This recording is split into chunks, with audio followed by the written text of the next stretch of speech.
কৃষি, খাদ্য, মৎস্য ও প্রাণী সম্পদ মন্ত্রণালয়ে আগামী অর্থবছরের জন্য ৩৯,৬২০ কোটি টাকা বরাদ্দ দিয়ে গেল ২ জুন ৭,৯০,০০০ কোটি টাকার বাজেট ঘোষণা করেছে অন্তর্বর্তী সরকার। বিশাল অঙ্কের এই বাজেট অর্থায়নে বেশি রাজস্ব আদায়ের পরিকল্পনার কথাও জানিয়েছেন অর্থ উপদেষ্টা। আগামী ২০২৫-২৬ অর্থবছরে মোট ৫,৬৪,০০০ কোটি টাকা রাজস্ব আয়ের প্রস্তাব করছি। সরকারের এমন রাজস্ব ভাবনা বাস্তবায়ন হলে বিপাকে পড়বে দেশের পোল্ট্রি শিল্প, বেশি দামে ডিম মুরগি কিনতে বাধ্য হবেন সাধারণ মানুষ।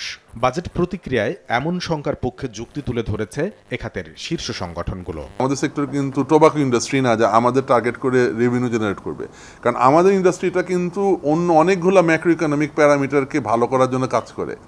এই কারণে আমাদের উপর যখন একটা প্রেশার দেওয়া হবে তখন চিন্তা করতে হবে আমাদের এই প্রেশারটার কারণে অন্য যে গভর্নমেন্টের যে ম্যাক্রো ইকোনমিক গোলগুলো আছে এগুলোতে কোনো সমস্যায় পড়বে কিনা। আমরা সবসময় চাচ্ছি যে কম দামে ভালো প্রোটিন সরবরাহ করতে। এটার সাথে এই ইচ্ছাটার সাথে সামঞ্জস্যপূর্ণ বাজেট হওয়া দরকার। গত ৬ মাসে কিন্তু প্রায় ৩-৪ টাকা ফিডের দাম কমিয়েছে। ফিডের দাম আবার সেই পরিমাণ আগের জায়গায় চলে যাবে কিনা সন্দেহ আছে এবং যাওয়ার পসিবিলিটি বেশি। উদ্যোক্তারা বলছেন, পোল্ট্রি শিল্পের প্রতিষ্ঠানগুলোর টার্নওভার ট্যাক্স 0.৬% থেকে বাড়িয়ে আগামী অর্থ বছরের জন্য প্রস্তাব করা হয়েছে 1%। স্বল্প মূল্যে প্রোটিনের চাহিদা পূরণে ২০১৫ সাল পর্যন্ত কর অব্যাহতির সুবিধা পাওয়া খাতটি বর্তমানে 15% হারে কর্পোরেট ট্যাক্স দিচ্ছে। আগামী অর্থ বছর থেকে যা হতে যাচ্ছে 27.৫%।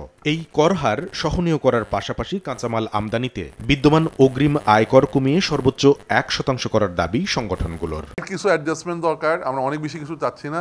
ফিনান্সিয়াল স্টেটমেন্ট চেক করে দেখেন, আমাদের প্রফিটই থাকে 2 থেকে 3%, সেখানে যদি 1% টার্নওভার ট্যাক্স থাকে এটা তো ম্যাচ করলো না। কর্পোরেট ট্যাক্সটা 15% ছিল, ঠিক আছে, 20% পর্যন্ত ইজ ফাইন। আর এর বাইরে হচ্ছে এআইটিটা 5% থেকে 1% নিয়ে আসে। এই তিনটা জিনিস যদি খালি রাখা হয়, আমরা আশা করি আমাদের মুরগির দাম ভোক্তারা যা আশা করে, আমাদের ডিমের দাম ভোক্তারা যেটা আশা করে সেটার মধ্যেই থাকবে। ইনকাম ট্যাক্স, টিডিএস, ডিডিএস এবং এআইটি সবগুলা নিয়ে রিথিঙ্কিং করা উচিত। এআইটি আমরা আগের পার্সেন্ট যেটা সেটাই কাটতে পারতাম না, এখন যেটা দিয়েছে এটা তো অসম্ভব একটা ব্যাপার হবে।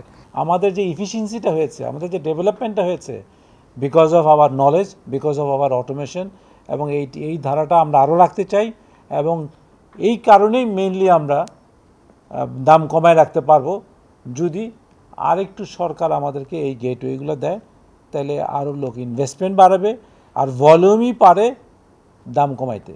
মূল্যস্ফীতি নিয়ন্ত্রণে আর মেধাভিত্তিক জাতি গঠনের স্বপ্ন বাস্তবায়নে সরকারকে নীতি সহায়তা নিয়ে এ খাতের উদ্যোক্তাদের পাশে দাঁড়ানোর পরামর্শ দিচ্ছেন অর্থনীতিবিদরা। পোল্ট্রি পণ্যের দামের বৃদ্ধির কারণে মূল্যস্ফীতি আরেক দফা বেড়ে যায়, তাহলে সেক্ষেত্রে এটা ম্যাক্রো ইকোনমিক স্ট্যাবিলিটি কিন্তু অনেকটাই হ্যাম্পার করবে। কর্মসংস্থানের উপরে চাপ তৈরি হবে। আগামী অর্থ বছরের যে চূড়ান্ত বাজেট, সেখানে আসলে এই খাতের উপরে যে অতিরিক্ত করে প্রস্তাব করা হয়েছে সেটা অবশ্যই কমানো উচিত। উৎপাদনশীলতা বাড়াতে পোল্ট্রি শিল্পে দরকারি যন্ত্রাংশ আমদানিতে বিদ্যমান 60% পর্যন্ত কর কমিয়ে যৌক্তিক করার দাবিও জানিয়েছেন খাত সংশ্লিষ্টরা। কামরুল হাসান সবুজ, সময় সংবাদ, ঢাকা।